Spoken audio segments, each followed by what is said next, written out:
Good evening and welcome back to Diploma Forum. And today I will discuss the next lecture of Tata JET exam. Okay, so this session is continue for up to set number 10, and IC engine topic is going on. Okay, so आइए start करते हैं. ठीक है.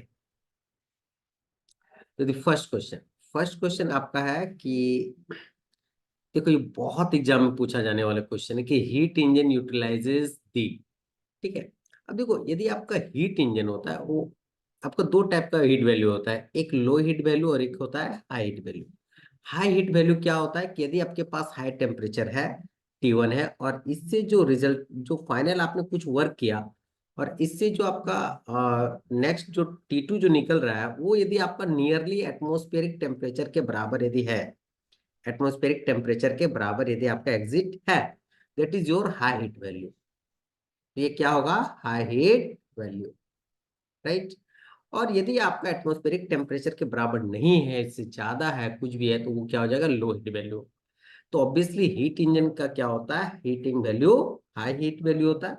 हर एक गाड़ी को ये condition दिया जाता है कि आपका जो एग्जिट ऑफ द गैस है, वो एटमॉस्फेरिक टेम्परेचर के बराबर रहना चाहिए. तो नियरली 24-25 डिग्री सेल्सियस जो एग्जिस्ट गैसेस होता है वो होता है. ठीक है. तो heat engine definitely high heat value में टिक मारेंगे. ओके. नाउ देखो, ये वाला टाइप का बहुत बार क्वेश्चन आ चुका है. कभी कार्बन दे देगा, कभी सल्फर दे देगा. ओके. तो 1 kg of carbon dash oxygen is required. तो आप जैसे C+ कंबसन करना है, जब भी कंबसन करेंगे तो O2 के साथ करेंगे. तो कंबसन किया O2 मेरा क्या बना? CO2 बना. ठीक है. अब कार्बन का कितना होता है? 12 होता है, 12 ग्राम. तो 12 ग्राम के लिए कितना ऑक्सीजन चाहिए? ये ऑक्सीजन का होता है 16, O2 है तो 32 ग्राम. तो हमने क्या देखा कि 12 gram of carbon required 32 gram of O2. तो 1 ग्राम ऑफ कार्बन कितना होगा? 1 gram of carbon required 32/12 gram of O2, right. तो अब यहां से कर तो 4 8 32, 4 3 12, that means 8/3 gram of O2. Clear? 1 gram of carbon. अब ग्राम है तो यहाँ ग्राम, और केजी होगा तो 1 kg ऑफ कार्बन होगा, तो क्या हो जाएगा? 1 kg तो 8/3 kg ऑफ O2. क्लियर? अब इसी में यदि एयर रहता ना, तो एयर रहता तो नीचे डिवाइड बाय 0.23 करते थे. 23% से नीचे डिवाइड कर देते, क्योंकि एयर में ऑक्सीजन तो 23% है. तो हियर आपका क्या हो जाएगा आंसर? 8/3. ओके. सिमिलरली आप यदि सल्फर रहेगा S+O2 आप निकाल सकते हो. क्या हो जाएगा? SO2 देगा. सल्फर का होता है 32 होता है. ठीक है, 32, और इसका भी 32. तो ये तो डायरेक्टली हो गया कि 32 में 32 चाहिए, तो एक में 32/32 1 हो जाता. तो उस केस में सल्फर वाला में 1 होगा आंसर, राइट. चलो, तो आगे बढ़ते हैं. Knocking tendency in CI engine increases with. ठीक है, ध्यान से देखेंगे. यहाँ पर हमने पढ़ाया है कि नॉकिंग टेंडेंसी का कहानी पूरा ये वाला आप इसे याद रख लेंगे ना, ये पार्ट वाला. SI इंजन और CI इंजन में, ठीक है, कंप्रेशन रेशियो क्या होगा? कंप्रेशन रेशियो CI इंजन में हाई होना चाहिए. बस पटाख से मार देना है. ठीक है. तो कंप्रेशन रेशियो क्या होने? इंक्रीज कब? अच्छा, knocking tendency of CI engine increase, increase कब होगा? वहां पर हमने पढ़ा है रिड्यूस. ये जो हाउ टू रिड्यूस नॉकिंग, ठीक है, आपको बोला गया है कि नॉकिंग बढ़ाना है. ठीक है. तो आप ये एक बात याद रखना कि आर जो होता है डीजल में क्या होता है? ज्यादा होता है. डीजल में ज्यादा होता है. तो ज्यादा हुआ तब जाके डीजल के लिए अच्छा है. तो यहाँ पर बोल रहा है नॉकिंग, लेकिन बढ़ाने के लिए बोल रहा है. नॉकिंग बढ़ाना है. तो नॉकिंग कैसे बढ़ेगा डीजल इंजन में? जब जब कंप्रेशन रेशियो कम होगा. जितना कंप्रेशन रेशियो कम होगा, उतना ज्यादा आपका नॉकिंग टेंडेंसी बढ़ जाएगा. Okay.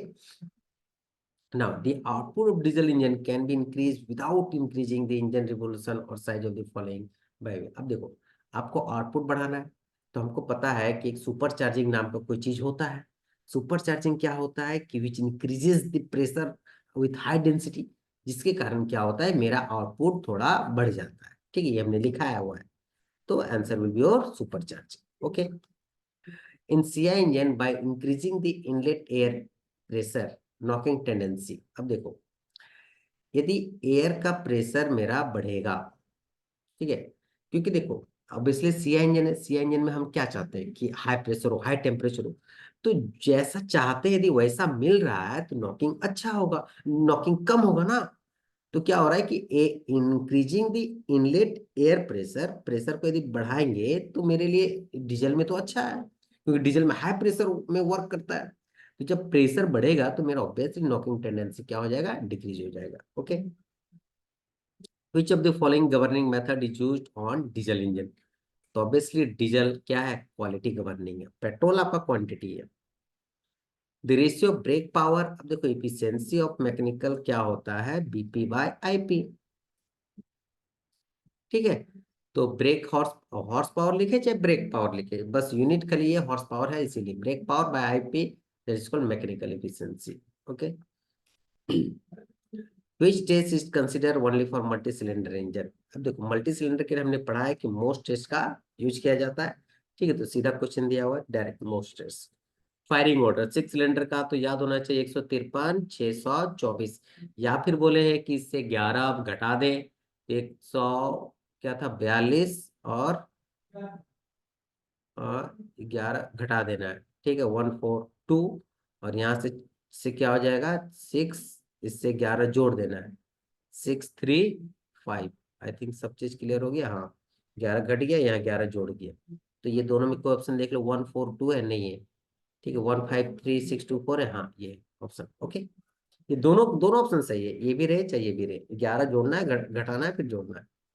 Now, in a diesel engine, the duration between the time of injection and the time of ignition, ध्यान से देखो, यहाँ पर जो सिलेंडर होता है ना, इसमें देखो टाइम इतना, जो यहाँ स्पार्क कर ये इंजेक्टर होता है, duration time of injection and time of ignition, जो यहाँ पर इंजेक्ट किया और जो आग लगा, इसके बीच भी जो लेट आग, पेट्रोल तो आग, डीजल तो आ गया, लेकिन आग लगने में टाइम लगा है, 0.02 सेकेंड होता है, that is called delay period.